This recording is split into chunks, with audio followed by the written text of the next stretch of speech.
Birthday আর মনি happy birthday না কুতুর happy birthday কাম্মা happy birthday আর বড় happy birthday. তাহলে কে কে থাকবে? বাড়িতে কাকাই আর মনি আর পিপি আর কাকাই আর মনি ছোট মনি আর একটা বড় মনি। আর দাদুরা বাদ? দাদু আছে যে, কটা দাদু?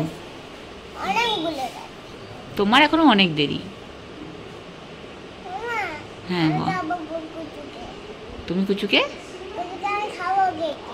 আচ্ছা ঠিক আছে। হ্যাঁ হ্যাঁ। আর কুচুকে তুমি কি গিফট দেবে? হ্যাঁ চকলেট দিব, বড় বড় চকলেট। আর কি দেবে? আর কাম্মাকে? এদিকে তাকিয়ে বলো।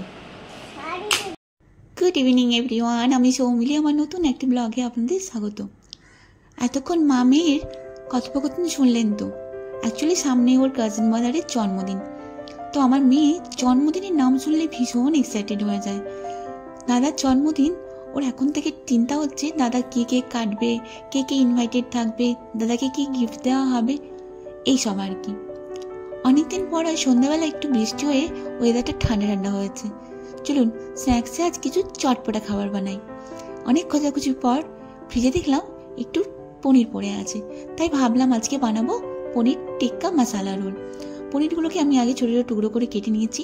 তারপর আমি এখানে নিয়ে নিয়েছি পেঁয়াজ, টমেটো, ক্যাপসিকাম। এগুলোকে আমি স্লাইস করে কেটে নিলাম। তারপর একটা পাত্রে পনিরটা নিয়ে আমি অ্যাড করেছি 2 চামচ টক দই, পরিমাণ মতো লবণ, ব্ল্যাক পেপার আর কিছু গুঁড়ো মশলা যেমন হলুদ, লঙ্কা, জিরে, ধনে। আর অ্যাড করেছি আমি 1 চা চামচ আদা রসুনের পেস্ট। তারপর এটাকে আমি ভালো করে মেখে 10 মিনিটের জন্য ঢেকে রেখে দেব।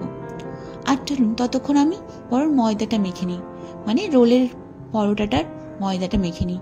এই দেখুন আমি এই কড়াইটাতেই ময়দা মাখাই। অ্যাকচুয়ালি আমার এই কড়াইটাতে ময়দা মাখাতে খুব সুবিধা হয়। আমি দুজনের জন্য ওই 1.5 কাপ মতো ময়দা নিয়েছি। তারপরে রিফাইন অয়েল দিলাম, পরিমাণ মতো লবণ আর সামান্য পরিমাণে আমি চিনি অ্যাড করেছি। দেখবেন রোলের পরোটাটা খেতে একটু মিষ্টি মিষ্টি হয় আর তাতে খুব ভালোও লাগে। এরপর আমি গরম জল আস্তে আস্তে অ্যাড করে একটা ডো বানিয়ে নেব। আমি ডোটা খুব নরমও বানাবো না, আবার খুব টাইটও না, এটা মাঝামাঝি। তারপর এটাকে আমি ঢেকে রেস্ট করতে দেব 10 মিনিটের মতো।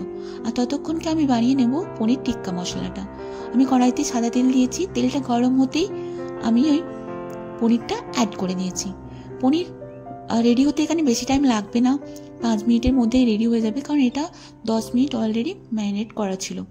আর পনির এমনিতেও রেডি হতে বেশি টাইম লাগে না। এই দেখুন তেল ছাড়তে শুরু করে দিয়েছে। এবার এর মধ্যে আমি অ্যাড করে দেব টুকরো করে কাটা পেঁয়াজ, টমেটো, ক্যাপসিকামটা।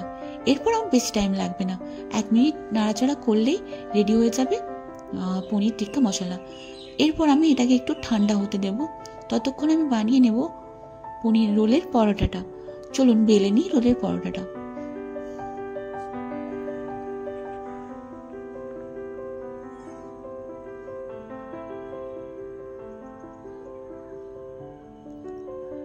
আমি রোলের পরোটাটা বেলতে এখানে আমি ময়দা ইউজ করেছি, আপনারা চাইলে তেলও ইউজ করতে পারেন।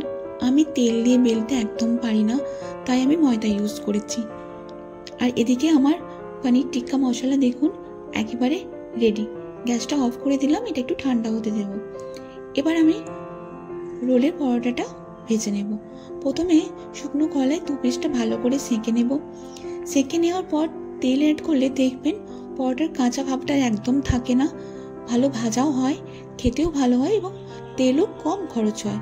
এই দেখুন এবারে আমি এই পিঠে আবার তেল দিয়ে দিলাম। দেখুন এবারে একদম দেখাচ্ছে না রোলের পরোটার মতো, ঠিক। এরপর আমি নিয়ে এটাকে স্টাফিংটা দেব।